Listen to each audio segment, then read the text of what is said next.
Hello, my name's Jim Mallinson. I expect I may have seen a few of you before for the yogic studies courses I've done in the past, which have always been a great pleasure and really quite productive for me, I must say as well.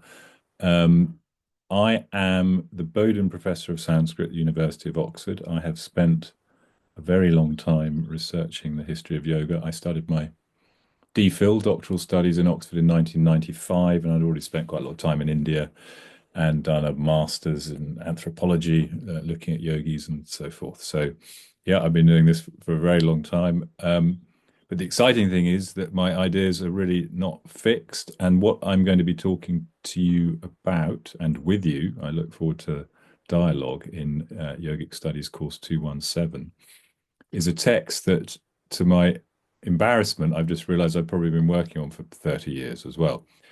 It's called the Gorakṣaśataka. Slightly confusingly, there's another text also known as Gorakṣaśataka. I'll say a little bit about that. And that text is better known. Um, it was originally called the Vivekamrtanda. And I think through confusion with the one I'm going to be talking about, became also known as the Gorakṣaśataka. The Gorakṣaśataka is in Sanskrit. As its name indicates, it's 100 verses long, but we shall be interrogating that fact about it during the course, in that I do think it's probably a layered text and in its original form was perhaps not as long as 100 verses. It was written probably around the late 12th century. We'll discuss that too. It is a very interesting, it's unusual in these early physical yoga texts. I suppose the Amrita Siddhi is comparable in that it teaches a very coherent yoga practice. And I think that's where it'll be really interesting for students, scholars, yogis in particular, is that there's a practice there, but it's been quite difficult to make sense of it from the manuscripts of the text that I have. But I recently got hold of a new manuscript. Very lucky, it came to me, just fell into my lap through my colleague, Dr. Niels Jakob Liersch, sent it to me. He was in Nagpur, found it in a library. And that has really helped solve a few problems, a few difficulties in the text. And I think now, having been reading in Oxford this last term with colleagues and students, that really have begun to make good sense of it. And it teaches a very distinctive practice that later on, in text later on, gets confused, gets misunderstood.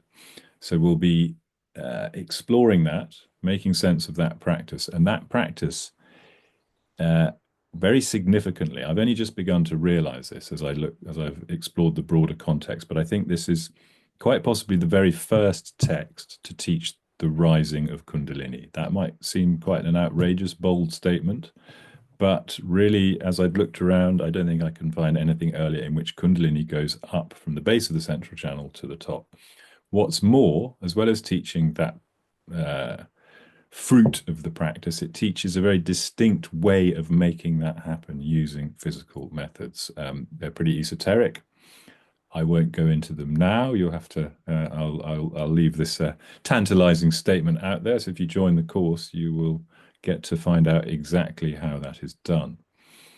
Um, yeah, I think that's probably all I've got to say about the text for now. I hope you'll join this course. And as I say, the last course I did, I think this is probably the fourth one I've done with Yogic Studies. It's always been a great pleasure.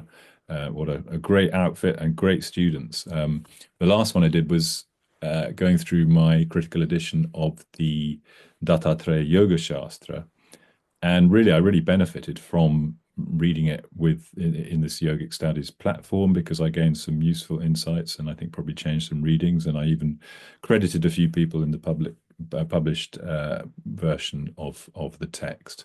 So I'm excited to read this text, the Gorakṣaśataka, with you, and no doubt get some more insights. And between us, hopefully, we can make even more sense of this really seminal text that was influential, very influential on later yoga practice, even though the text itself was somewhat forgotten. I mean, I only have four manuscripts of it, I think, and a few testimonia. Um, yes, I will stop there because I could talk at great length about it, which I will be doing over 6 sessions for yogic studies in May and June, and I hope you'll join me there. Thank you very much.